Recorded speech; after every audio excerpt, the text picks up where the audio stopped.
വാഗ്ദാനം ചെയ്തുള്ള തട്ടിപ്പിൽ കോഴിക്കോട് നടക്കാവ് സ്റ്റേഷനിൽ വീണ്ടും കേസുണ്ട്. അനന്തകൃഷ്ണൻ ഉൾപ്പെടെ 5 പേർക്കെതിരെയാണ് കേസ്.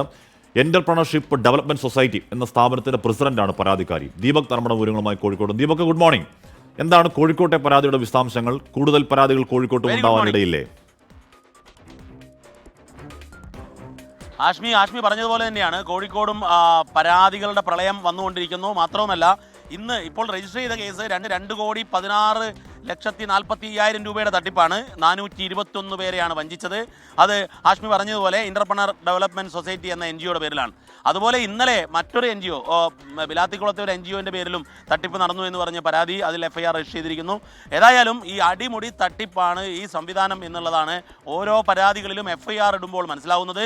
നേരത്തെ ആഷ്മി പറഞ്ഞ പോലെ ഈ ഓസിന് കിട്ടിയാൽ ആസിഡും കുടിക്കുമെന്ന മനോഭാവത്തിൽ ഈ പണം കുറച്ച് പാതി വിലയ്ക്കൊക്കെ 2 വീലർ കിട്ടുമെന്ന് പറയുമ്പോൾ ഓടിപ്പോയി രജിസ്റ്റർ ചെയ്യുകയാണ്. ഇതിൻ്റെ മറ്റ് പരിശോധനകളൊന്നും, ഇതിൻ്റെ ഒരു സാധ്യതാ പരിശോധന ഒന്നും നടത്താതെ അത്തരത്തിൽ രജിസ്റ്റർ ചെയ്തവരാണ്, അങ്ങനെ വഞ്ചിക്കപ്പെട്ടവരാണ് ഈ പരാതിയുമായി വരുന്നത്. പോലീസും ഇത്രയും പരാതി വന്നതുകൊണ്ട് പോലീസ് ഇത് എങ്ങനെ കൈകാര്യം ചെയ്യണം എന്നുള്ളതിനെക്കുറിച്ചുള്ള ഒക്കെ ഒരു ധാരണയിൽ എത്തുന്നതേ ഉള്ളൂ. ചിലപ്പോൾ അത് ക്രൈംബ്രാഞ്ചിന് വിട്ടുകൊണ്ട് ഒരു SIT രൂപീകരിക്കാനുള്ള സാധ്യതയാണ് കാണുന്നത്. കാരണം വിവിധ സ്റ്റേഷനുകളിൽ പരാതിയുമായി എത്തുന്നവരുടെ എണ്ണം വർദ്ധിച്ചുകൊണ്ടിരിക്കുകയാണ്. ഹാഷ്മി. യെസ്, ദീപക് ധർമ്മടമാണ് വാർത്തയുടെ വിവരങ്ങൾ നൽകിയത്.